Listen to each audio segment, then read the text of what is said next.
Calling all nerds. This is More Than Dice, the podcast where we dive deep into the realms of everything nerdy.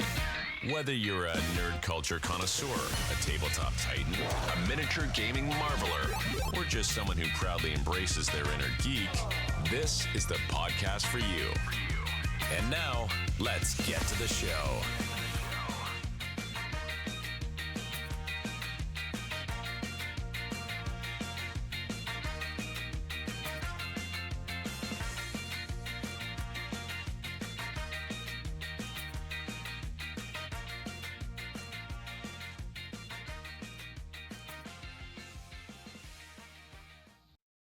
Welcome to another episode of More Than Dice. I'm Gonzo. I'm Izzy. I'm Nessie. Welcome to episode 341. We're going to be talking about campaign ideas for your RPG game. We're going to be definitely pushing this a little bit into the Daggerheart realm. As you know that we have been reading and playing and delving deep into Daggerheart. And we will have a special section in the... media section, where we actually, Mizzy and I did watch the first episode of Critical Role's Daggerheart, and we'll talk about that. Give our little bit of a review, if you want to say, and such. But we're going to be talking about this because Nestor is going to be building a Daggerheart campaign based on the Warcrow universe, which I think is really, really cool because it's actually got a lot of good lore in there in the book if you bought the books. And so he'll be handling all that. And so there will be 4 or 5 of us playing. Nestor, have we decided we're going to stream this or are we just going to record it? Depending on everybody's schedule, if it's possible, we can record it and... sorry, other way around. If possible, we can stream it. If not, we'll record it and then put it up on the... Put it on the tubes of you. Yep. Okay. Yep. Before we do that, we need to go ahead and say a big old shout out to our sponsor, Turbo Dork. We love those guys. They got everything to do with them. We love them. If you like metallic paints or turbo shifting paints, make sure you check them out. We do have some giveaways to give away for them, but we will have to hold on to that for a little bit. We do have some giveaways also to give away for Eldritch Foundry, and that will go to... we're going to have a small contest on our Facebook page about building your best miniature, and you will get a discount code. Not only a discount code, but also you're going to get a gift certificate to buy a physical miniature. So pay attention for that, and we will show you what's going on. Other than that, I think that's about it. I know we have some shout outs. Captain Mizzy had a bunch set up for us to remind us. You actually have 5 shout outs because we missed one from last week and we got one from this week. So what's our first? I'll give our first one. The one we missed last week was George Wendt from Cheers, the guy that played Norm. He right. passed away. He was like 76 and he passed away. I know Cheers is, a much older show, but it was a very cultural phenomenon that hit really hard during that time period and was a very, very popular. It was like the Friends of that time period. So, and he was a very prominent character and so on and so forth. But Mizzy, who else did we miss? The 3 that I have, the first one is Ed Gale. He played Chucky. Oh yeah, and did a whole bunch of other stuff. And then Peter David, also he's a writer. oh yeah, Nestor, I believe you were in on that one. Yes, he's a former comic book writer for Marvel Comics. He wrote a lot of Incredible Hulk, and he did one of the better stories for Incredible Hulk, with the Incredible Hulk being sent into the future and having to fight a corrupted version of himself called Maestro. And it was drawn by one of my favorite comic book artists, George Perez, who is known as basically drawing everybody in the comic book universe in some fashion or another. So it was a great team up. I kind of the book is doesn't come off the top of my head, but it's Peter David is really well known for his writing of the Incredible Hulk back in the days, and just a phenomenal comic book writer. And then the other one was Loretta Swit, which was Houlihan. That would hurt. That would hurt me. Yeah. From MASH. Yeah, and Yep. another cultural phenomenon TV show that lasted a long time and went on for a long time. And And so, she did a lot for that character too, because oh at yeah, first that character was just supposed to be like a joke character, like Yep. Hot Lips Houlihan type thing. But she really took it and made Houlihan who she was. oh yeah, Yeah. Houlihan was a total badass. Mm-hmm. By I think it was after the first season of MASH, like she pushed hard for that character. Yep. And she was she was a colonel, I think, right? Yep. In the Yep. Yeah, so I know she was one of the officers, like high officers, but then she had a lot of growth as a surgeon in it as Yeah. well, because they were all great surgeons in MASH. But she had a lot of character for herself, and it was great. Yeah. So it's tough. So those are three. You know, Norm was like Gonzo was mentioned. Norm was awesome on Cheers. Yep. And he was great. So yeah. The other one that we can give a shout out. It is June. Happy Pride Month, everybody. That's Happy right. Pride Month. Damn right. Happy Pride. It is June. I know that a lot of people celebrate, and we have a lot of people in our chat and a lot of our friends. We celebrate them because it's not even just June. Every day, we support no matter what. So we want. If no, go ahead, Guns. Sorry. I'm just saying, we support year round no matter what. Yes, and if nobody redeems the Make Me Glam, then by God, you're gonna get a lot of gay makeup to this month. And here comes Bree going in. Make me glam, gay makeup. By agenda. The by agenda. But I want to give a good shout out for that. Guys, we want to give a good shout out to everybody. We love everybody. We appreciate everybody that listens and follows. We not only do we have, our show that we do every Sunday. Typically we have a Wednesday night where I paint and we just hang out and have a good time with either Mizzy or Nestor, and we just socialize and get models done. We have our Rebirth of Souls campaign that we're running once a month, and we do it live so everybody can see it, but you can also listen to it everywhere else. And then Nestor, is going to be running a strictly Daggerheart campaign coming up, and that will be either streamed or recorded, one of the two. We'll figure that out when it comes around, but I'm really looking forward to that because I've been looking to play a game for so long. Which I need to say something about Daggerheart, but I want to wait until I get to the show to do it. But we want to make sure that you feel safe, that you feel loved, that you're appreciated, that you're taken care of. As always from us, if you see something, say something. If you hear something, say something. If you can do something about it. If not, find somebody that will, because we've got to look after each other. We've got to stick up for each other. Cheers. Nope. Cheers. Cheers. Oh, see? Bree's watching. What are we drinking? I'm drinking water. Mizzy, what are you drinking? Strawberry water, because I'm fancy. Nestor, what are you Nestor? drinking? Oh, just cold water. I'm drinking filtered cold water. Ooh, super fancy. So, guys, we really appreciate it. We appreciate everybody that listens to our show, watches. We are on every platform, so I don't see who, but I do see the numbers, and we appreciate it. It's greatly appreciated.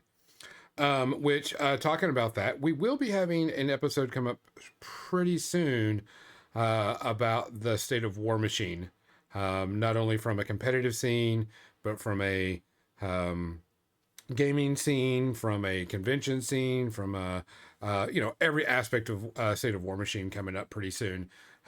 We've got we're doing some, we are going to start doing some planning on that because we really need to get what we think is going to need to be something that we want to put in the show. And it's going to be our take, our personal take, where we think we're going to go, where the game is going, so on and so forth. So stick around for that one. But we got to talk about campaign building. We've been on a really big role-playing kick lately. If you haven't seen, not only with Daggerheart coming out, we're nerds. We're very excited about things coming in, and with Nestor coming in, and Nestor being a GM, and GM's kind of almost like my type of thing. Him and I have been talking about a bunch of different cool stuff, but we, I actually kind of threw it out that it'd be nice if Nestor, ran a role-playing game so I could play in it, and he was like, well, and then I was like, it'd be really cool if you even did it in Daggerheart because I'm really excited about it. And as a GM, and as someone that's been as a forever GM type thing, something I've noticed about Daggerheart playing it, I don't feel like I'm GMing in Daggerheart.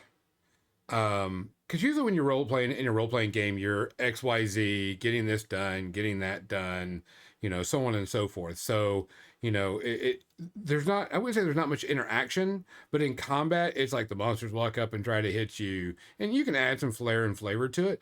But with the fear mechanic and the way GMs activate and do things, since there's no initiative tracker, I feel more involved, and I'm doing more, and which I really like. I've been having a lot of fun with it.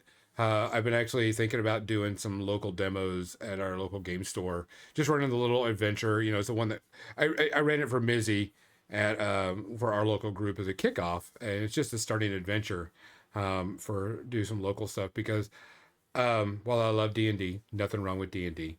While I love Pathfinder, I love my crunchy numbery Pathfinder. There's something about Daggerheart that I like GMing. More than anything else. It is so much more fun as a GM than I thought it would be. So, but I just thought it was pretty good. Ba-doom. I see my mods. But I really, there's something about this system. I can't wait for the expansion stuff to come out because they're going to have most likely like AKA Monsters Manual, Adversary Manual, or they've got to, but that way they can expand on it, which is good because you should. And then I'm sure there's going to be other campaign ideas, NPCs, coming out with stuff. So I mean, I'm actually really looking forward to whatever they're going to bring out next. But for right now, I'm working on this campaign, and I have got a shit ton of models printed, shit ton of story printed. We are working. So Nestor is doing his own personal campaign. I am running the Wild Wrath, Wild Wrath one. Is that what it's called?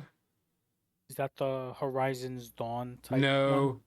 This is Y'all gonna make me pull out my PDF. It's gonna bother me. Yeah, I'm doing it now. The Witherwild. We all doing it. The Witherwild campaign. Excuse me. We're doing the Witherwild campaign, which is a combination of Legend of Zelda, Princess Mononoke, and Nazca Valley of the Wind.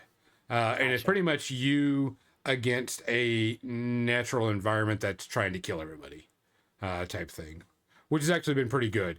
I started finding models based around it, which is easy to find, which is even better, even though we use an Eldritch Foundry for a lot of our standard NPC, stuff. But for monsters, it's easy to find these really cool monster-looking things. So, but with that one, that campaign, it's not that it's set up, but the world is set up for you, and you're easy to go, and it's already got the campaign rules on it. But we're going to be doing... What Nestor's doing is he's taking the world and going, here's a world I like, which I'll let Nestor talk about. What rules do we need to change, or what does he need to change to make Daggerheart fit his world? So while he talks about that, I'm going to switch over to the paint cam and get that started. So Nestor, what are you making, and what are you going to do with it? And how are we going to die? And how is Mizzy going to die? Because I'm going to tell the tale. Right. So Fuck you, Gonzo. Damn it, Gonzo always wishing bet ill on Mizzy. Um, and to be fair, Mizzy, he does show me like the NPCs he's using. So Hmm. some of them There's are another one just right like, there. There is one right there. There's one right there. There's one right there. There's one right there. And I can't see a fuck one of them yeah, exactly. because I'm blind. Because they're really, really tiny. Really, really tiny. So one of the things in Daggerheart, which I really enjoyed, like you mentioned, Gonzo, is like there's a on page 253 that's campaign frame breakdown. And one of the first steps is pitch the campaign. Mm-hmm. Right. And one of the things I really enjoyed about Warcrow, the setting is phenomenal. It's a role player's dream, if ever. And as I mentioned earlier on the ramble and then so on, a book is written like a world book for any existing role playing game. Like the history of um each kingdom and the breakdown of the kingdom and the races and legacies of each side is so detailed that it's easy to just throw that as a campaign, and the game is a lot of fun. The miniatures and like it's just perfect, and we all three of us They're enjoy it. gorgeous. There and we enjoy the game. Uh, Josh, who is one of my locals here, who I'm hoping to introduce the rest of the community to, um, really enjoys it as well. And I have other role players who might enjoy it, but they like my stories. I'm not speaking out of turn.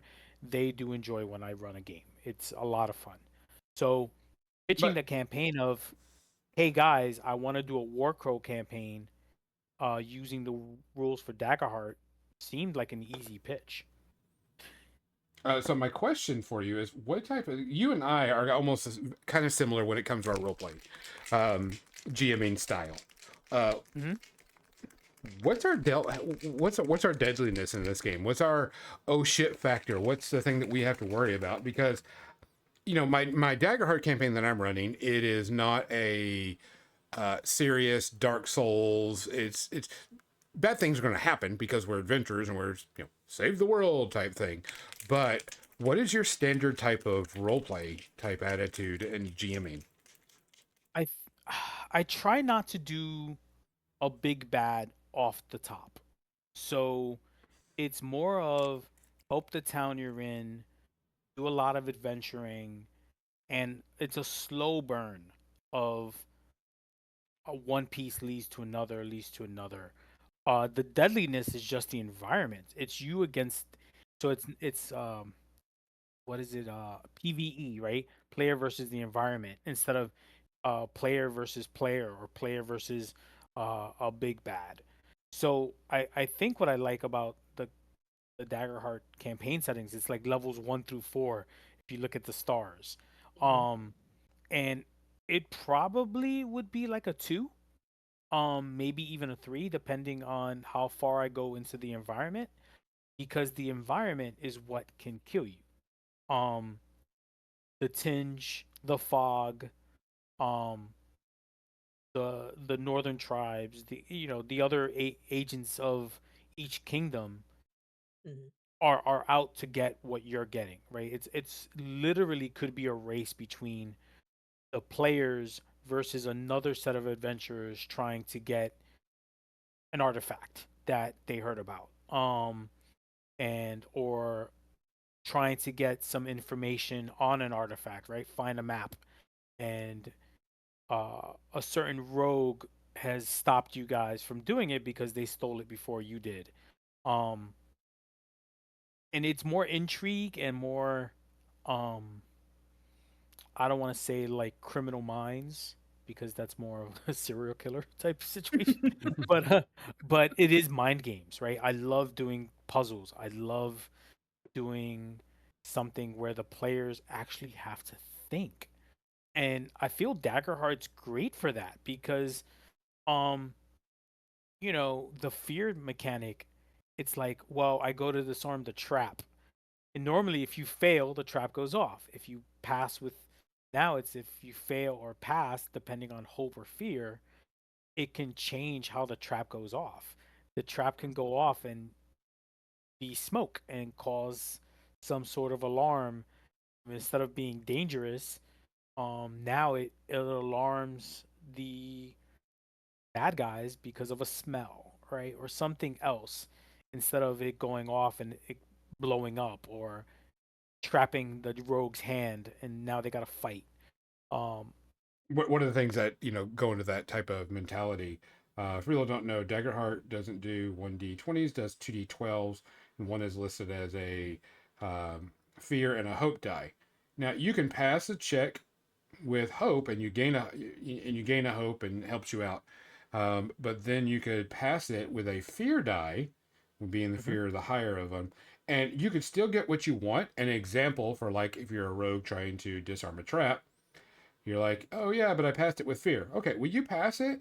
The trap actually doesn't affect you, but the dagger reaches out and shoots someone behind you and hits, John, that's behind you, type thing. Right. Or it you fail, or sorry, you pass with fear and the trap springs and it's loud, so it alerts the guard down the hallway. Um, Something of that nature where it's like you still passed, you're fine, but something is going to happen. And it's it's very it's almost intuitive in my eye, because as a forever GM, as Gonzo mentioned for himself, it's stuff that you wish you could do in most games, but you're kind of tied down to the mechanic of, well, they failed, so there's no other scenario, like the trap does go off, or they Or you passed and pass, and yeah, there's no other way to go around right. it. Right. Daggerheart here gives you at least what, four, you pass with hope, pass with fear, fail with hope, fail with fear. Um, or you critical, right? You can roll doubles and you critical, it's a critical success no matter what. I've I've loved that mechanic because my dice usually hate me, but if I can roll a double one, fuck yeah, let's go. Right? Like I rolled a double one, regardless of whatever other game you normally play. A double one's a failure. Not Yeah. in Daggerheart. A Daggerheart, it's a pass. Um, and Matt Mercer explained on one of the YouTube channels, one of the videos they did, was the bell curve for D2D12s is a lot better than 1D20. Yes. So, but I as a GM still have to roll a D20. So, like, there is balance. There is Yeah, there, balance. there. When I was looking at the dice mechanic, and I was like, okay, okay, yep, yep, yep, and then all of a sudden it was, good to go. And then if you look at it, the bell curve is geared more towards the players, which is fine. Yep. You want the players to feel like they are badasses, and definitely in Daggerheart, especially at first level, the characters feel like a badass. They get to do a lot of Mhm. badass things right off the bat. So And having that badassery element from the get-go helps them um create the world that they're in and help them contribute. I've whenever we were playing, I found it to be a lot easier to engage into the world and be like, okay, so I did fail with fear. Okay, so maybe that means that Gonzo takes over or whoever is GMing, but I still have a say in it too, Mhm. which is Yeah. nice. And that's part of the player principles that we talked about last week, Yeah. right? Like, it's your world as much as it is mine.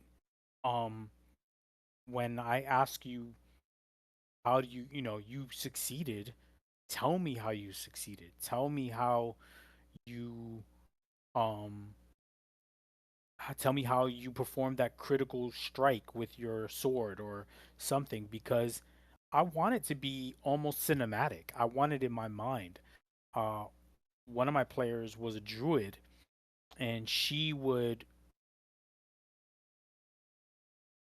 that was her favorite wild shape, and what was I would you say cut that out for a second? uh the dire wolf. Oh, She okay, would gotcha. turn into a dire wolf.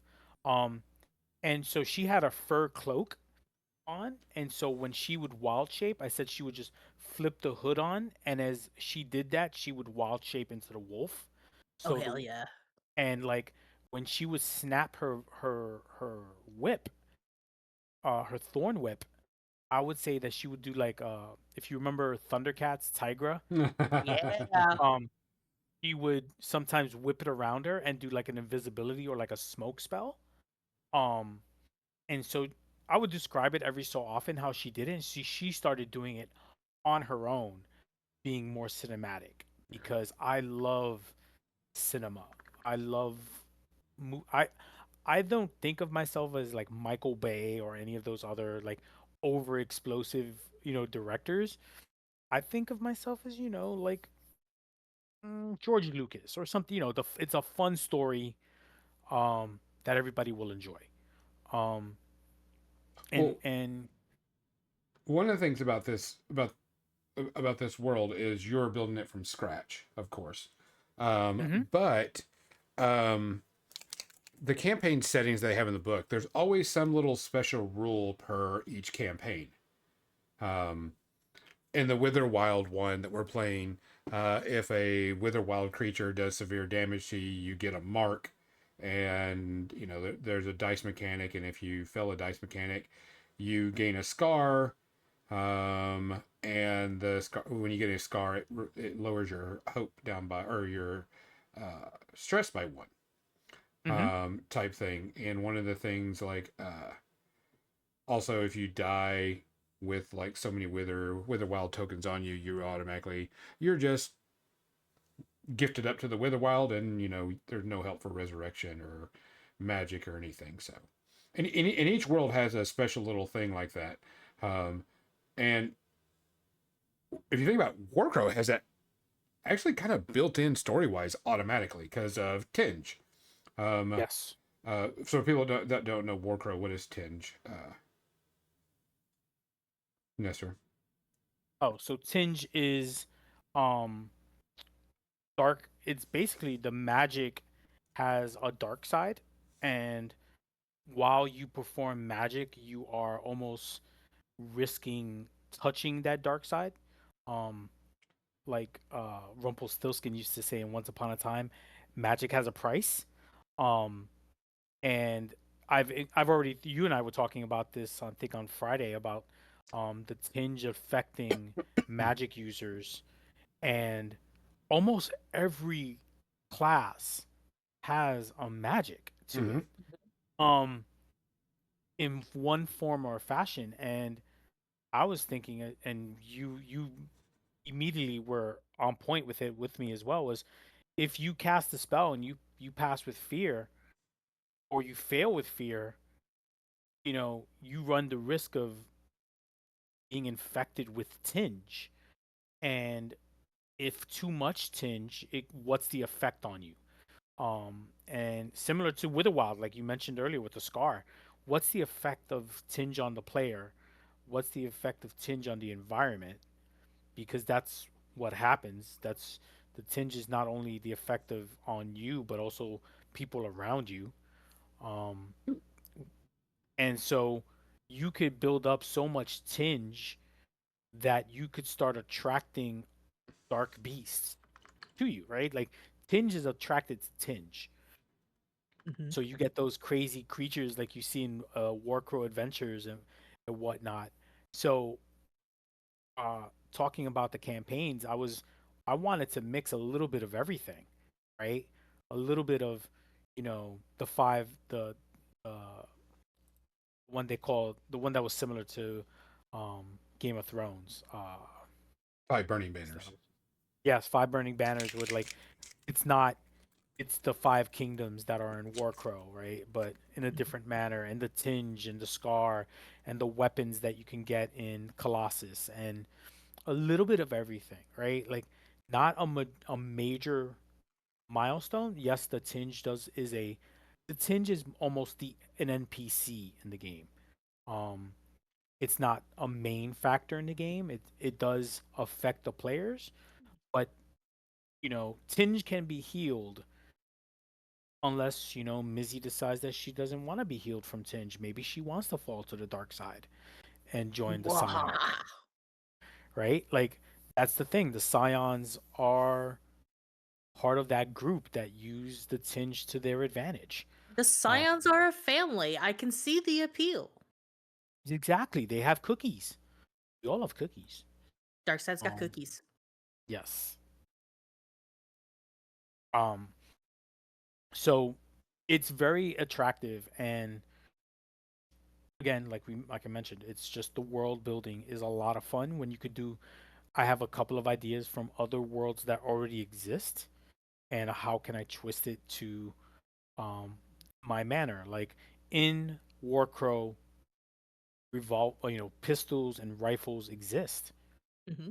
and I was like, okay, I see magic weapons, magic rifles are listed, and then I look in the Colossus um campaign setting, and they have rules for revolvers and rifles.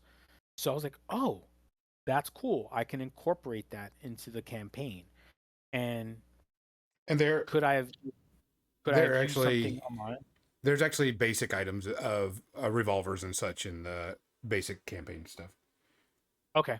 So yeah, they're there also because I was looking at building a gunslinger at one point as a ranger class doing a gunslinger type, and Mm-hmm. you can get a rifle and you can get just normal guns.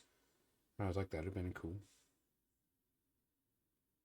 That would, I think, one of the weapons for the ranger is one finesse weapon. Yep. Yep. So it's definitely it's 100% possible, you know. Um I think, could it be a magic weapon? Probably not, unless it says one simple magic weapon. Um, at that point, you're playing a gun mage, and then we completely change the game. Still good. Still good, right? And I like that mechanic. I think it was Motherboard had, or is Motherboard the one with the monsters, the mechanical monsters? Yeah. Yeah, that was Yeah. based off Yeah. Horizon Zero Dawn. Yeah, but some of it was very interesting to use that for some of the tinge monsters as well.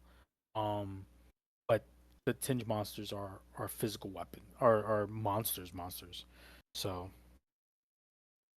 I'll have fun making monsters. It's it's the best. I get to play, Dr. Frankenstein and start making monsters of my own, monstrosities. Bring Uh, it on, Nestor. Bring it yeah. on. But I'm also the type to say, you know, you're fighting a bunch of goblins, like in a cave, and they're worshiping an idol, and the idol is what you're after, and you're Oh playing like Indiana my. Jones. Uh, and yes, I will throw the rolling ball down the down the hallway. Um, Thanks for the follow, Fuzzy. We appreciate it.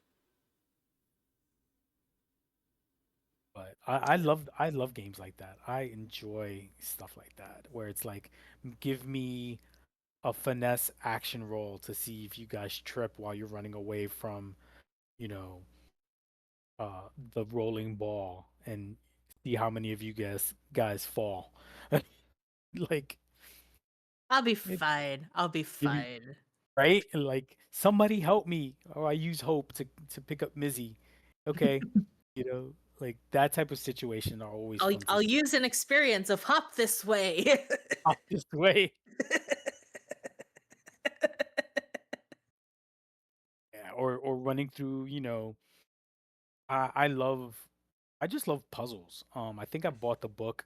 Well, I didn't think I bought the book. I bought the book. There was a role playing game book of puzzles and how to incorporate puzzles and traps into your game. And I I love it. I was like, yes, this That's is amazing. absolutely this is absolutely perfect. So are we playing Are You Smarter Than a Fifth Grader with these puzzles? Yes. Okay. Yes. And Okay. I love the Fibonacci sequence type of puzzle where it's like 1, 2, 4, 8, and so on, and the guys people look at it for the longest time, like, what's the next one? And then somebody finally says 32, and they open a door, like, or it's but it's also like, hey, can I roll under my intelligence? Can I do this? Like, obviously, I'm not expecting everybody to know, you know, something that I just made up that has no real life significance, but like, I do math puzzles and card puzzles and such, where We're I'll put not the mind card. readers. Yeah, exactly. So Gonzo, how about that mini that you're painting there? What's Who's What's that? that guy? Who's that guy? that? So I am working on this. Was built with Eldritch Foundry's tools. This is going to be one of the major NPCs in my campaign that we're playing. He, of course, he looks like an Illithid, but he's not going to be an Illithid. Um, He got but the tentacles. he is floating above, helped by tentacles. Yeah. But he is going to be one of my major bad guy NPCs. I'm just adding all the. So I'm painting him with speed paints, of course, right now, just to get everything else and get the basic colors, basic highlights and shades and everything real quick of what I want, and then I'm going to go back and do the detail work and get that done. I believe I did show this is one of the new. This was one of them that I did finish, and this is our warlock. That was going That's to cool. be. She has already made an appearance. Believe that is Synthoria. Synthoria, and That bitch. yeah. It was funny. As soon as she appeared on the scene, and I said who it was, I think like two people go, "That bitch." It was already good to go. Um, but no, I'm just getting the base colors on this. Yeah, he's going to be held aloft by demonic tentacles or whatever. I can't spoil too much because, of course, Mizzy is in the campaign, I'm but not listening. You can say whatever you want. um, I'll probably forget it in the morning. just working up the colors, getting the base colors down, and such right now. So just using some good old fashioned blue, purple. What is this? Periwinkle purple, and it looks really. That's Yeah, Periwinkle? Oh, huh. it's a little bit darker. I was gonna say it looks a little bit darker on the screen. I was gonna say that it was the Beowulf blue. No, this is a periwinkle purple, and I'm doing very lightly because I'm eventually going to come back and probably do an Agrath Earthshade wash underneath it, or over it, and then of course pick out the details of the spikes and all the other stuff. But I don't care about the basic colors of it, so Nice. I don't care about getting it on because I will go back and paint all that other stuff. I just want to get some good coloring because there's like eyeballs, eyeballs, eyeballs, eyeballs, tongues. Low. So just trying to get all the cool colors on here. Nice. So we got down to talking about the mechanics of the tinge, which you're still working on, which I like the idea because like I said, we were using Daggerheart. They want you to have like your world should have a fundamental thing that kind of makes it different or changes in a way, um, hmm type stuff. Which we've already got. You're working on that. No big deal. Um, what about lineages? Because are you going to allow all lineages, or are you only going to allow certain ones? Because Daggerheart, there is a crap ton of different lineages that you can choose from. The Qatari, the cats, frogs, fungus, you name it. Yeah, I thought about it, and since it's not a one to one like of Warcrow, I just kind of like the environment. Um, I was going to limit the races to like, I think it was like 5 or 6 races to lineages, but at the end of the day, I was like, you know what? Let's all just have fun. Uh, Let it be a free for all. Let it be. Um, it's not a one for one, right? And I'm not a stickler for it. It's not an authentic version of Warcrow. I like the environment. I like the intrigue and everything else. So all the lineages will be available. Um, I just think it'll just add more flavor to it.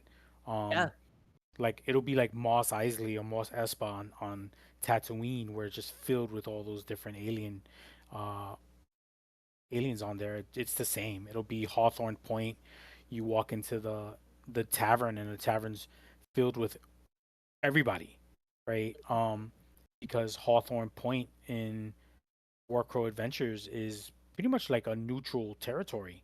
Uh, After a big war it had happened between a bunch of the kingdoms, they decided to make Hawthorne Point a basic like a melting point of all different lineages. So I figured keep that going.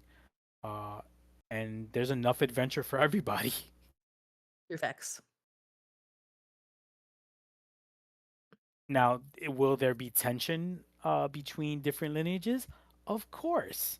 Um, Hegemony is more welcoming, uh, or are they? Right? The dwarves from the Mount Haven might like the tortoise, or sorry, Galapagos.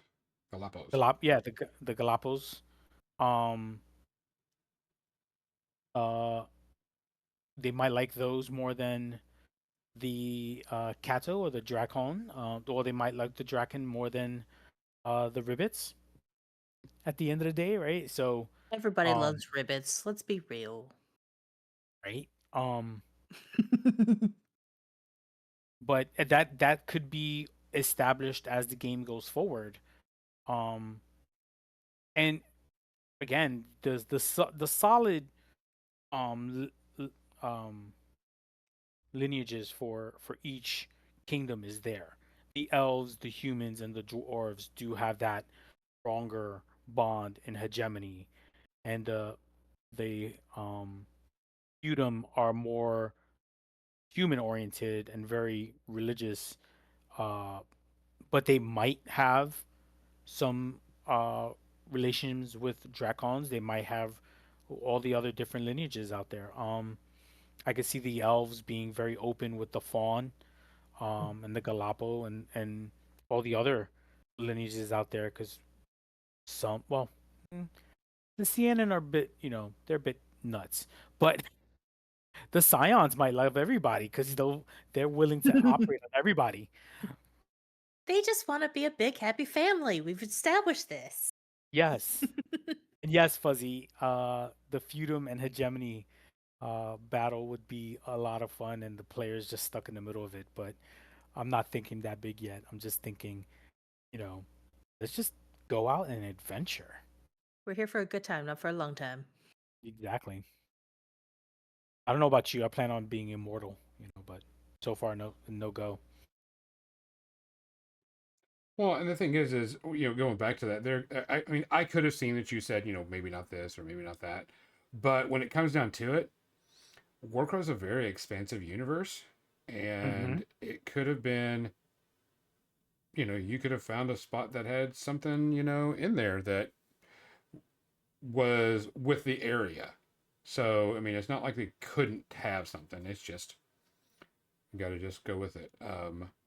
Now, sometimes people regulate, classes. What do you think about that when it comes to especially your world? I think for now all the classes should be available. I think the sorcerer, um, and maybe the wizard, might have more issues. Not issues, but they might have more freedom when it comes to using the tinge compared I to can. other magic wielders, but they'll have more of a cost. Mm-hmm. Um, because I'm willing, if you can convince me that you want to use the tinge to increase the damage die by one of a spell you're doing, right? Because that's something you can do in Warcraft, right? You can use a tinge or roll a black die to do it. And I say, sure, if you fail with fear, then this happens, right? Like you have to give the player here's the consequence of your digging deep into something you're not sure about. It's the old, I'm not telling you no, but here's the consequences if you fail. Right. And the consequences should be equal to what they are performing. So if they want to, for instance, not saying it's written in stone because it's all make believe at this point. If Mizzy wants to shoot a magic spell and but the person's out of range. I don't know if how the ranges work in Daggerheart yet. I know it's like really most spells can hit, right? But say it didn't. So let's use Rain of Blades for instance. Rain of Blades, you can hit targets that within very close range. So Okay, if what I is that? want it, Like that's like 5. That's like 10 feet, 15 feet. Yeah, sure. it's like a walking distance. Yeah. So say this one person is 20 feet, right? So it's more than double your range. You can say, I want to dig into the tinge and increase the range to double. And I say, okay, if you pass, nothing happens. If you pass with fear, right, you XYZ just will gain a happen. 10. X will happen. If you Hmm. fail with fear, you fly back 20 feet. And then you take damage because you fell off a cliff because you're a dumbass. I mean, Right. Or sorry, you, did I say that out loud? you I or you have slam fucked around. I have fucked around, and I have found out. right, or you slam against the wall, and the damage you would have done is the damage you take. Hmm. Right. So there's right. Fuck around and find out. Um. I did say, just looked at chat for a second. My chat wasn't over here. Fuzzy has mentioned Warlock. Can I play a Warlock, please? The rules aren't out yet. They're still in beta, but I'd love to play a Warlock. Don't let that fey creature play a warlock. I agree with Fuzzy. The Warlock looks amazingly good. It's still in beta and they're still testing it, but it looks like a lot of fun. It is definitely one of my classes. I think I would love, and I was glad the fighter came out. The martial Martial artist. artist, yeah. Oh, Yes. I was like, yes, I want to do a dwarf martial artist. Like he is bald, except like one long red-haired ponytail, like braided ponytail. Your With dwarf is a redhead. How surprising. right, who knew? But that's all he has. He's bald except for that one long red-headed braid. But does he have a beard? Yes, but it's a goatee Okay. like mine. Okay. And then, but except for like the two on the side, like they're tied up with rubber bands, and in lieu of Captain Lou Albano. No, I looked at the Warlock and I was looking at it. I was like, oh man, this is gonna be a fun class to play, and it does. It looks like a blast. I can't wait for them to Yeah. balance it out and make it a class. I'm Yeah, excited I, for it too. I, I mean, if it wasn't in beta, I would say yes. Yeah. But I think if you were, it's with the understanding that you're playing a character class. Yeah, you're playing a class that will change, right? Oh yeah. So you can play it for 2 or 3 sessions, and then they make it permanent, and the character is no longer to your liking. Well, the Um, good thing about Daggerheart is at level 5, you get to multi-class. yes, yes. I didn't get this far, Gonzo. How do you level up? It's not by Uh, experience, right? no, it is definitely done per milestone. You just Makes choose sense. when they've done and accomplished something good or wild or whatever. That's when you level Yeah, up. Which is how I've always done leveling in my game. I don't care same. for the whole, you know, point farming type stuff. So, and that's how they do it in Yeah, Jeez. Daggerheart. yeah, it makes sense. I mean, that's the way I did. Well, that's how Curse of Strahd was done in D&D. Yeah. Was milestone, and I think Dragonlance as well. Um, I do like that it's like only 10 levels, but it's broken up into tiers. Yeah. Yeah. It's actually the Warcrow is a really good universe, I think, for you to put this in. It's got a lot of history. The book has a lot of stuff for you to do, so it's not like you're going to be, hurting for any information or whatever. So you're Mm-hmm. definitely going to have a good time working on that. Um, so I'm looking forward to it. Type thing. I need to get. I'm going to let that set and dry because I definitely because these are my fear tokens, by the way. If you haven't, everybody's sitting here kind of looking at it. They're pile of skulls. So so everybody's going to have these are my fear tokens going to use for my local players. This is fine. Yeah, Everything is fine. That's not yep, scary at all. yep. And I think we were talking about this, Gonzo, like a fear counter when we do it online. Like Yeah. it'll just be a skull and it just says fear, and then it'll increase or decrease as it's being used.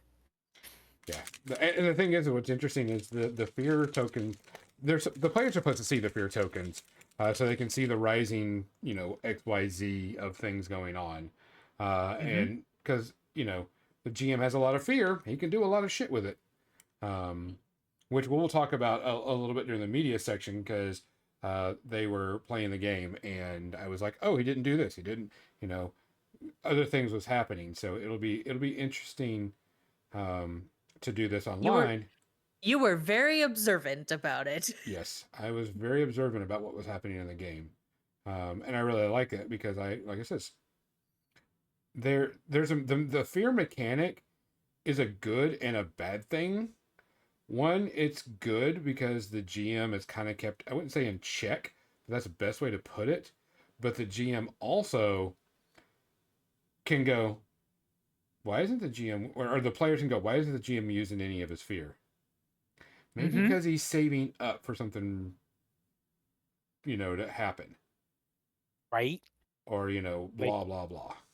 But it is nice that you're capped at 12. Oh, yeah. If they wouldn't have kept that at right, 12, that would have been a right. horrible It thing. would have broke. It would have been a broken. Yeah. And I use that term very loosely, but the players are limited on their hope, Hmm. right? Yeah. But how well the players use their hope both by themselves and together, right? Yeah. So um, it and I think how long, Gonzo, when you did the game, how long before the players started, using Oh, their hope efficiently? it, it, it, it, we were probably about 2 or so hours into the game when they were like, oh, let me use this. Let me use this. Let me use this because I know it's going to help. And, they started using their hope and getting more into the role playing probably about 2 hours after the end of the game session. But Yeah. they started using it more, and I have a feeling they're going to start using it more and more and more. Mm-hmm. Well, now that we figured out what we're doing, Yeah. it's a There's whole also, new system. yeah. We got to Yeah, get warmed up to it. Okay. Yeah. yeah. I know. Everything's still strong. I know. Josh is super excited because we were talking about it all during the week. We were messaging each other about Daggerheart and Well, just I'm the sure idea. Mizzy should have like either a Discord or a group set up so we can talk with y'all about this. Mm-hmm. Yeah, I just got to get him. Like, come here, go play on Discord more. He's very like he knows about it. He stays on it, but he's not active on it. So I just got to poke him more. I like Do you, how both of you are saying this, and as you're talking, I just tagged him in a message saying, "Give us your ideas." Let's see if he answers. Watch him answer now, like because he's probably watching the show because he probably doesn't have it on Twitch by himself, so he's probably watching. I hear you, I hear you, Nestor. but That's right. We're calling you out, my dude. Yep. Gonzo, what shade is that from Army Painter? pallid bone. I was gonna say, yeah, pellet bone. Yeah, it's a perfect bone color. They Nice. have they have bony matter as well, but it's not as grimy. I would say it's good descriptive. Yeah, I mean, Not grainy. so painting The these pellet up. bone, yeah. Yeah, so I'm gonna paint these up, and once I'm done painting them up, and I've got the base coat, then I'm gonna go over with like a dry brush of white, and then there's also like some little bit of rocks on the on the bases that I'm gonna hit with. But this is great just for getting everything done really. I mean, you could technically just leave these as it is, and be good. But you know me, I'll go the little extra step. He's so extra.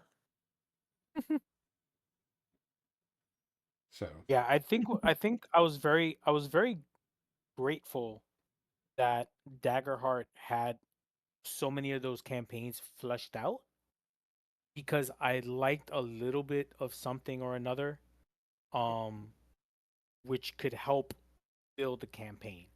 And I've always said I when I played Cyberpunk and all these other games, I did a Cyberpunk game just based on Johnny Mnemonic, right? Which I knew about Keanu Reeves before other people knew beyond Keanu Reeves.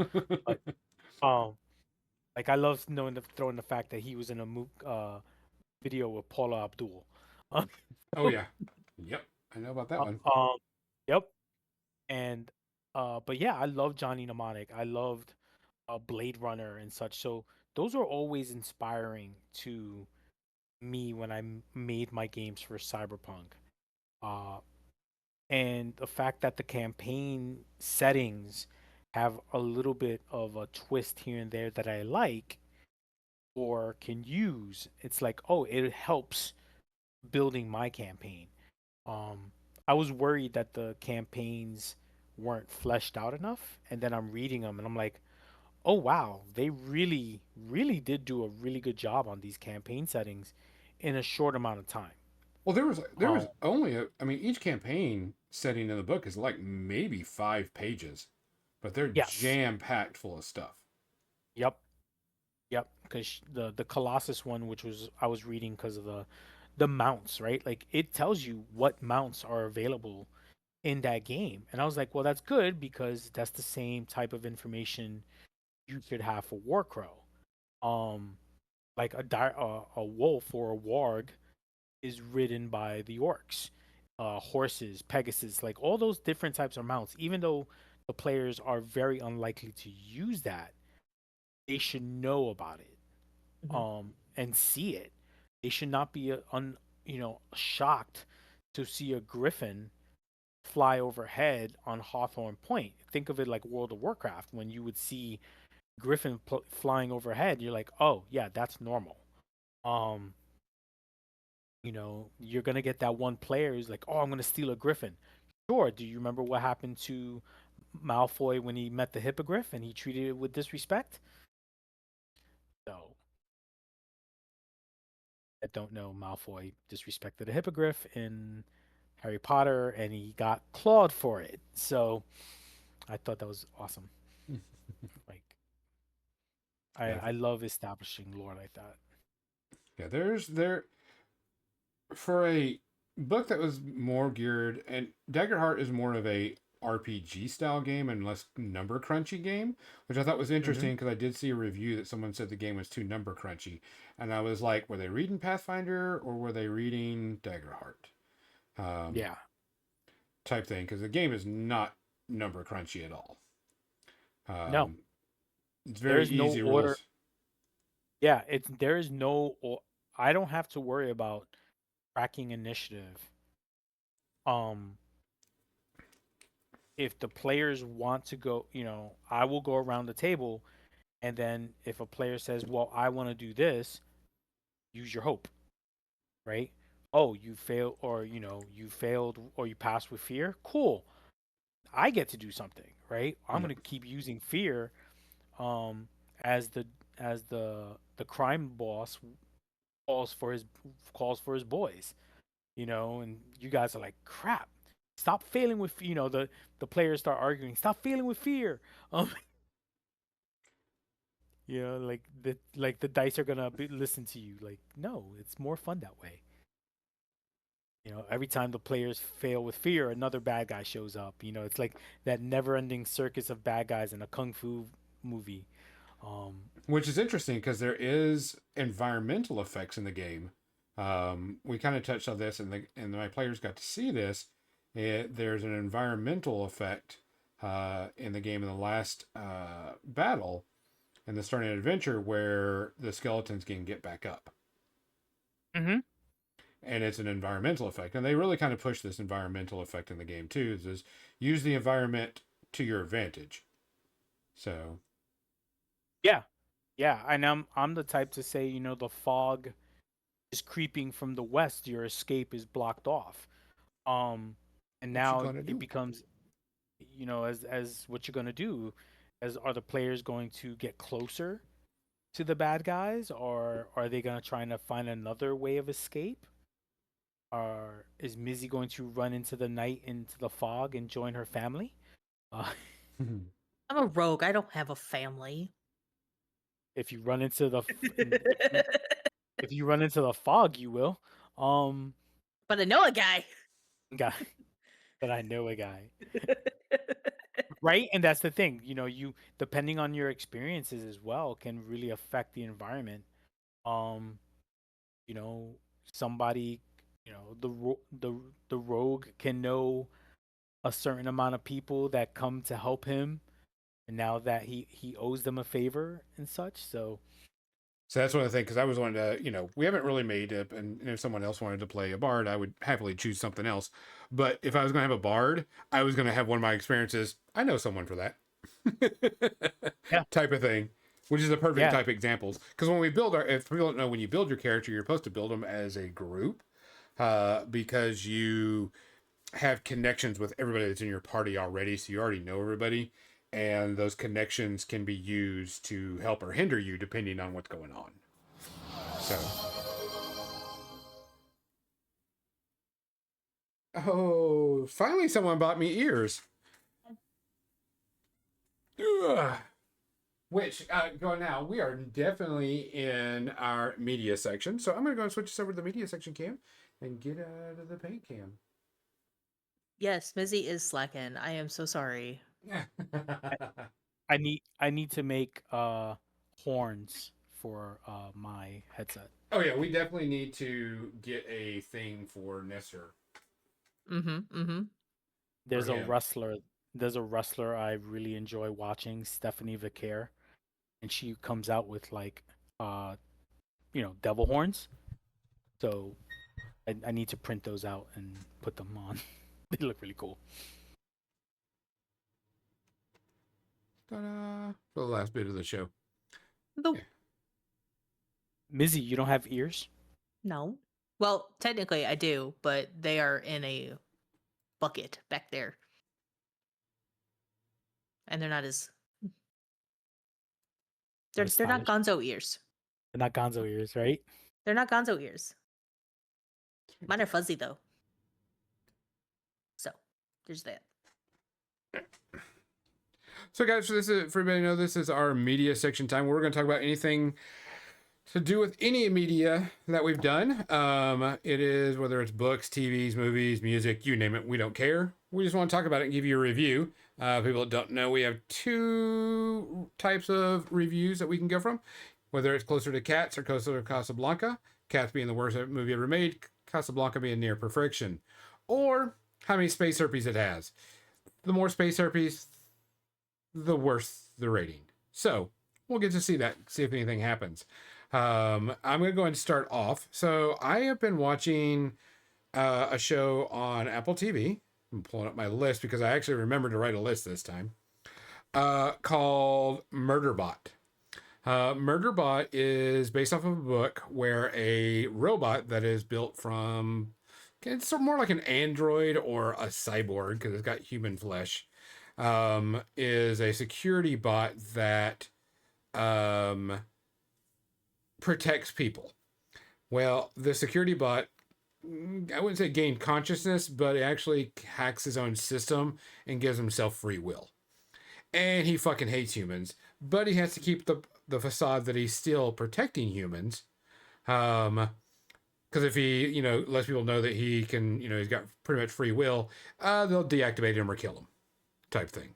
So it has Alexander Skarsgård as the android, the murder bot, and he hates humans. He's always like, humans are fucking stupid, and he's always saying there's this inner monologue through the entire show. Besides him hating humans and thinking they're complete idiots, he's stuck on a soap opera, a futuristic soap opera, and there's like a show within the show because they show parts of episodes from this the rise and fall of space station whatever, and it's like a cheesy Star Trek soap opera type thing. And he's constantly watching it while he's trying to guard these humans. He's like, oh shit, I better yes, boss, that's how we do gets into stuff because he gets kind of it is a sci-fi show. It's actually pretty decent. It comes out every Friday on Apple TV. One, Alexander Skarsgård, he's great to begin with. And his monotone attitude and the way he treats people and says shit is so damn funny. He can't. He's like, I hate eye contact. Why they always don't want to look in my eyes? And he's like always like looking around like this, trying to not keep eye contact. So far, it's been pretty good. About 1.5 space herpes. It's still going on. It's once a week, once an episode a week type thing. So we'll see what happens. But so far, I'm enjoying it. Nestor? So I saw a movie with Cameron Diaz back in action Mm, with I got that on my oh list. what yes oh I forgot the other actor's name. Um but it was I love Cameron Diaz and I wanted to give it a shot. My girlfriend was here again this weekend and we were watching it and it's actually a lot of fun. It's got it's kind of like a 90s style action film, which it's anything like True Lies and The Born Identity and all these others, 90s 2000 feel, and it was really a lot of fun. Um, is it perfect? No. There's some parts you just kind of groan like, really, okay, this is stupid. Um, but yeah, it's about her husband are former CIA operatives, and on their last job together, she finds out she's pregnant. Um, and it ends up that they basically just go out of Jamie Foxx. Sorry, Jamie Foxx. Uh Cameron Diaz and Jamie Foxx retire. Like they almost get killed on their last mission and they fake their deaths and they retire and their 14-year-old daughter is rebelling and hates Cameron Diaz while Cameron Diaz is trying to build a relationship with her daughter and their 12-year-old son, and uh they're sucked right back into action, and it's very cheesy at times, like action driving in a minivan and then you remember Mr. and Mrs. Smith, so it is possible, I guess. It is So very much. Yeah. yeah, I was like, hey, what the, oh yeah, they must have, it's completely the way a spy would think, like what vehicle can I buy that can handle action driving in case I ever need to do it. I guess that must be a requirement. um they toss out the perfectly good sedan and they drive the minivan. Uh, Probably two space herpes. It wasn't perfect. But it's not that bad. It's just if you got a time and you want to watch something cheesy, go for it. Yeah, it looked like it would just be a popcorn flick. Yeah, it's one of those. Very, very, very much so. Nice. Mizzy? Mizzy? So I only have one that I can rate, even though I did watch a lot of stuff. Um, Only one of them is like a show that is legitimately and we finished, and that is The Last of Us. Yep. Mm. Oh, Season is over, which yes. was very interesting because the season was over, and they cut it to the part in the video game where you play as a different character. So, which is good. And that's kind of what we were expecting them to do. Yeah, we weren't expecting them. Based on how things were going and flowing and everything, we kind of saw this coming, which is not a bad thing. No. Even though there are some people like myself who have not seen the video game, I have also been spoiled a little bit by talking with Gonzo about it. But I'm not mad at it. I like how they structured it. Writing's good. I don't have a problem with it. Give it a 1. Yeah, yeah. This season, I knew it was everything coming because I played the episode and I played the game, and still one of my favorite games of all time. Last of Us is always really good. Hopefully, it will. They'll do it right. I hope that they don't take 2 years to get it out because that's one of my biggest complaints about shows nowadays is you won't see the next season for about 2 years, and that's a Mm-hmm. problem in my opinion It because is. it just you lose a lot of the hype. Now I can get a year, I can get a Yeah. year, no problem. I understand a year, but 2 or more years. I mean, hell, how long has it been since we haven't seen Stranger Things? how many years has it been since we saw the last Stranger Things season? 5 years. Yeah, and 5 years. If it's that. just now finishing this November and December. That's Right. should never wait that long ever. Right. No, because you lose the hype. Correct. Like 100% you I lose the think hype. And so I really hope they don't take 2 years. I hope they take a year to finish this out, because this story in the next season is going to be the story of, from another character's perspective and from another group's perspective. Because if they do what I think they're going to do, we're going to get some stories that are going to make people pissed off, which I'm good. I'm like, yes, this will be good. And then you're going to see from the story of the lady that the woman that killed Joel, which was very hard for me to do in the game, was play as that character. Because I'm like, I don't want to play. 'Cause she killed one of my favorite characters in the game, and Is Right. that bitch? yeah, that bitch. right. It's that bitch. Yeah, and they make you play as her. But that's Yep. the reason why their games were always really good, is because it's not just move through each area, do blah blah blah, and get it done. So.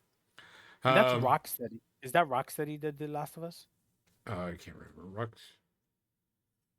Man, I can't remember. Yeah, it's been a while. Like I know I had it, and Sophie was playing Naughty it, Dog. and Naughty Dog. Naughty Dog. That's Yeah. the other one. Yeah, Yeah. Sophie started playing that game, and she sucked at shooting by the beginning of it, and by the end of the game, she was pinpoint and like accurate. I was like, she's like, I can't shoot. I was like, learn. We all had to. Yeah. So, but I mean, it'll be good. I'm with Mizzy. It's about a 1. Nothing bad, nothing horrible. They did spoil something from the end of the game in this season. Not bad. That's kind of nitpicky. Also, I really wish they would have made a really buff character for the other lady, because in the game she's like a hugely ripped Swole. woman. Yeah, she is swole. And in this one, they just an average type woman. Bad thing? No, not necessarily, but it would have been nice to have seen that. Give us the muscle babes. Yeah. Mm-hmm. So, yeah, I'm looking forward to it. Next thing I watched, I did finish Handmaid's Tale.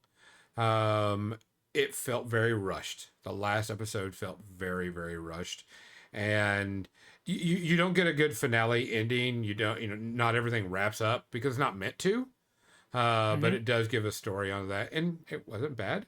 Overall, the entire series is really, really good. A lot of good acting, a lot of good story, but it also suffered from the same thing.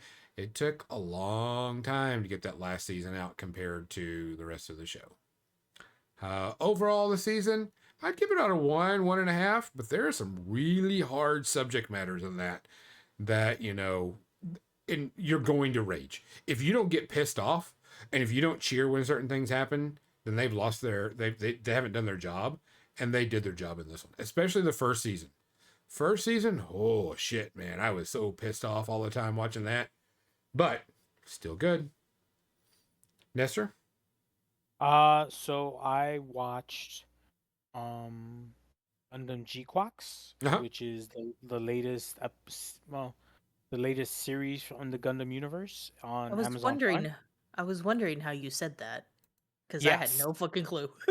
So nobody had any clue until the movie came out, and if you were lucky enough to watch the movie in the theaters, which the movie is literally the first 3 episodes of the TV series, and it helps a lot. It's kind of like it's like the first mission in a game. Um and it's G-Quax, and even they were like, were they bored? Could they not name something else? Um but it takes place in a alternate universe from the original Gundam timeline. Something happened that caused that timeline to happen, and you're hinted at it because one of the original antagonists of the series, he disappears earlier than he's supposed to in some psychic effect, and he ends up further in time, and then somebody else, it happens to them, and we think it goes back in time because it's just like a lot of timey-wimey stuff that Doctor Who would be very mad at. Um, but I'm enjoying the story because it touches on a lot of the original storyline from a Gundam universe, but the latest episode you get to see more political intrigue than just big stompy robots. Because that's what it's all about. It's not just big stompy robots destroying each other. There is political drama. There is romantic drama. It's a telenovela, just with big stompy robots. So um, I'm enjoying it. The kits have been great. If Wednesday happens, Gonzo, and I join in, I have my kit for that to come in for this Wednesday. So, but it's one space RP. I'm having a great time. Mizzy? Ooh. Oh, that's it. So Gonzo finished the game this week, and I had started watching him play it, but then he was like, "No, I'm gonna play this on my own time. I do what I want." So I was very confused when I started watching again, and so I watched the entire Act 2 cutscenes of Expedition 33 and thought it was great and caught myself up. And then I watched him finish the game and hurt myself. Gonzo, would So you like yeah, to continue? yeah, so I decided to finish Claire Obscura Expedition 33. One of my top games I've ever played. Great game. It was a very, very solid, very, very cool game. Graphics wise, I'm gonna say great. Gameplay, a lot of fun. There's only like, 4 buttons you really need to know, type thing. So there's not much, smashy button things, but it's a turn-based combat system. Really good, a lot of fun. Story is a trip. The characters are really good. It pulls in the heartstrings. The game's only about 40 hours long, so it's not a long game. But they're not charging you $70 for it, so it's even better. Um, it's got a really good story, really trippy story, especially once you get in and you find out what is actually happening in the world. Mm-hmm. Then you're like, oh shit. And then it gets all trippy. And I don't want to spoil it because I know some people are still playing it and wanting to watch it and stuff. But it is really, really good. Gameplay is nice and smooth and fun. Combat's really satisfying, because it gets very cinematic and you get to do all these cool things and look and do all this cool stuff. Voice acting is fine. Characters are cool. World is a trip. But I really enjoyed it. I thought Claire Obscura Expedition 33 was great. I hope the company does another game because a lot of people bought this game. And I'm hoping they got some good money out of this and they can build another game and make something very similar to this. Doesn't have to be the same world, but something very similar so it actually does have a lot of good fun and a lot of good area to it. How Overall, long? maybe 40 hours. Nice. So, it's not like 100-hour game or whatever, but like 40 hours. And it was good and fun. The Act 2 cutscenes was about 2 hours. Yeah. All the cutscenes together. It was But basically a movie. yeah. I love that. Yeah, I it's love got a lot of good cutscenes, a lot of good story building. It's like Star. I could watch the cutscenes from StarCraft over and over, like as if it was a movie. Overall, I'd give it like half a space RP. There was a few things that they could have made a little bit clearer in the story, but it is very mind trippy type thing. So, Nestor, you got anything?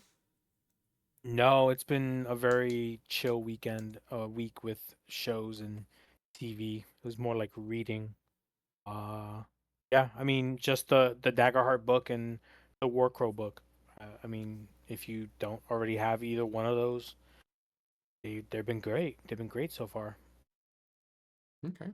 The last thing that Mizzy and I have is we decided to sit down and watch Critical Role play Daggerheart. They're doing an 8-part Daggerheart game session, and of course, Critical Role. They make millions on their stuff, and they're professional role players, so on and so forth. And they have elaborate sets, and Matt Mercer's amazing GM with voices. I mean, that's what he gets paid for is voiceovers and everything. And he's a great GM.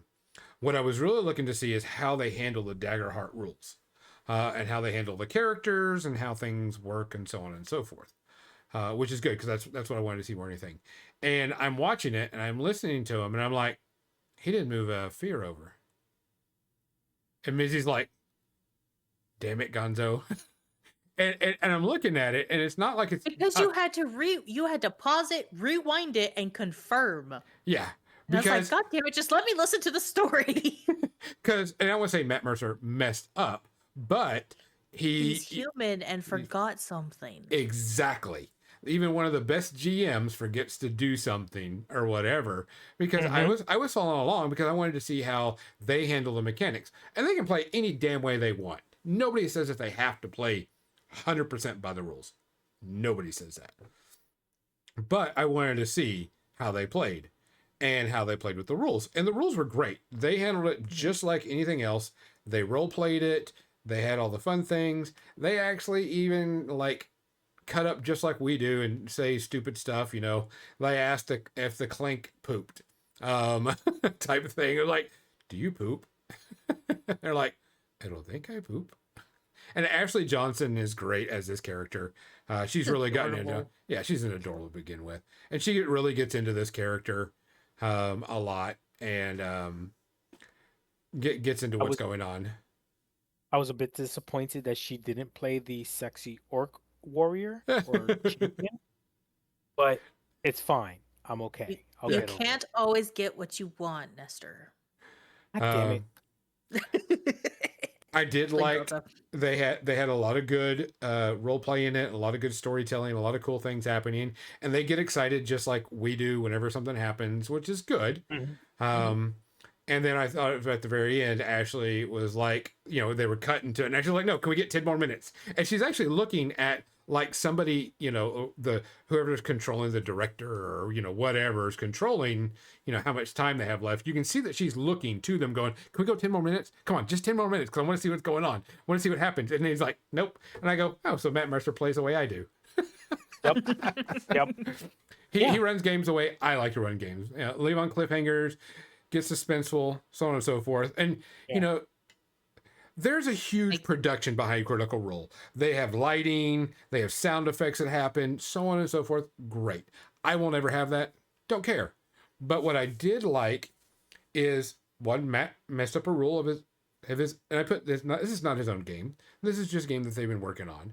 But even him doing it, give people slack when they mess up in a game. They were all excited. They all were having a good time, which was what I really liked. Is the story there? Yeah, it's okay. I mean, I'm not a huge Critical Role fan, but I did like what I saw, and I will watch the next episode when it comes out. Yeah.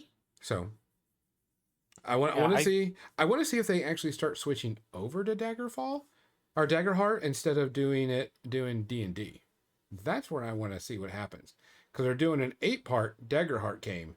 But I wonder if they're going to switch over from D&D to Daggerheart. ¿Por qué no las dos? Well, it depends on what their contract. It might be what their contract is with Wizards. Could be, yeah. Now, if again, they're probably also waiting on the sales of Daggerheart. I think sold out everywhere. Even if you didn't pick them up at Amazon. But if you didn't pick up Daggerheart from Amazon, you might not get it for a few more months. Frog's Toy 2 just arrived. What is Daggerheart? Daggerheart is a new RPG system created from the people from Critical Role and a couple of other different game companies that came out. And it is published by Darrington Press. Yeah, published by Darrington Press, made up by a bunch of people. and it is a very good system that we are definitely 100. If you can get a copy, get a copy. I highly recommend it if you're an RPGer. We might be a little hyper focused on it. Yeah, I think our last 3 episodes have been Daggerheart related or Yes, RPG related. right, and I probably see like next couple of episodes having a touch of it as well, if not something else. Um, I mean, but it's been I missed all of it because reasons on Thursday night.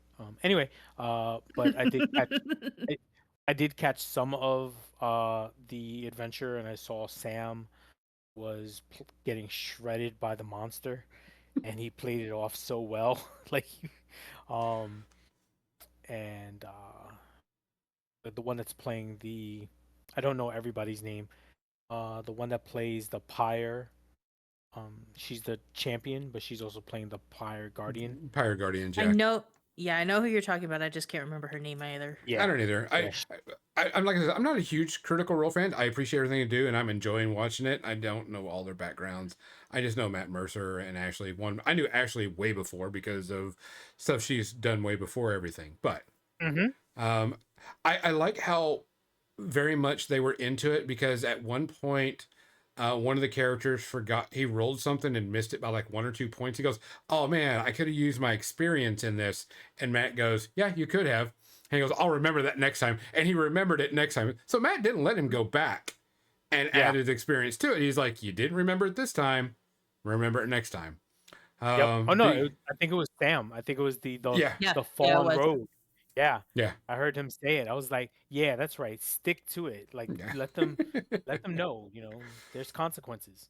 yeah. And then everybody's character was fine and interesting. I enjoyed all of it. I thought it was good. I was working on other things while I was doing it, something I can listen to.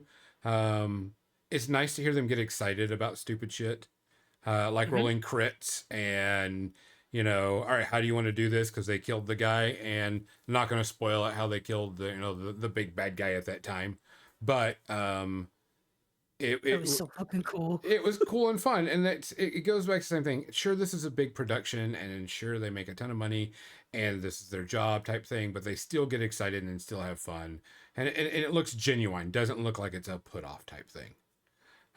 Right. So it doesn't look like it's we're acting. It's look like cool because they were rolling like their first 2 rolls they did of the game were crits right Oh off the wow. bat. So it was kind of funny. And then they the fear and the hope started coming into effect, and they started using their hope and their fear, and Matt was using it, and it was just pretty good. I'm not gonna give it a rating. It's just we'll watch it.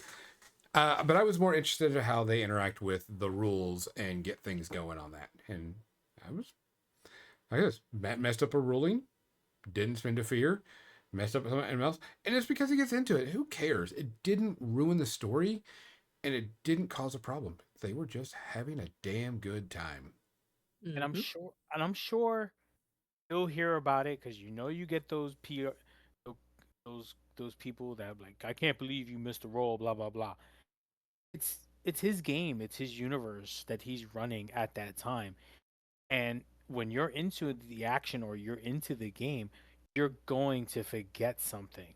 There's not somebody poking you or shock collaring you to say, you forgot to take a fear or use a fear. Yeah. Um, that's gonna happen to him. That's gonna happen to me. That's gonna happen to you, Gonzo. Mhm. It's gonna happen to Mizzy when she tries to use something and forgets that she could have used her experience, or she forgot to raise her or something. Something always happens. Nothing is perfect. No, Uh, but I mean, it but was just all good.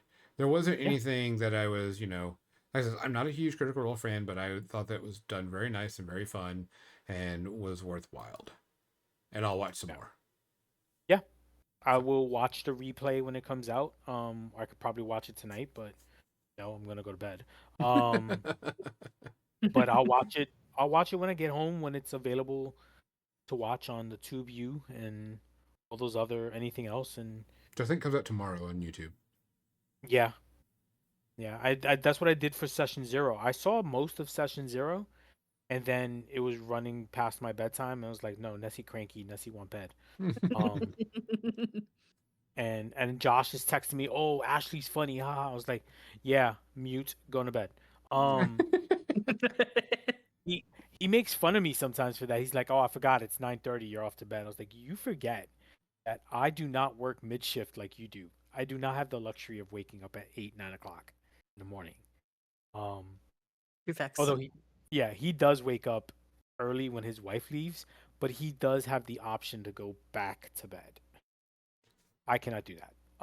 So I'm also Uh, making a list of what I'm printing this week.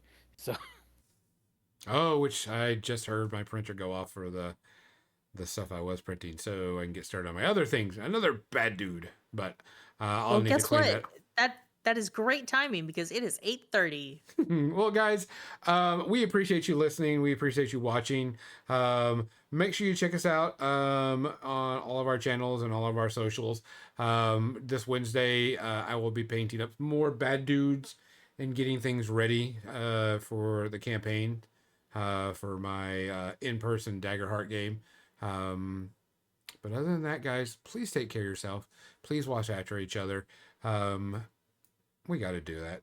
Make sure you just look after each other. From More Than Dice, I'm Gonzo. I'm Mizzy. I'm Nessie. Good night. Thanks for listening to More Than Dice, making the world a better, nerdier place, one dumb joke at a time.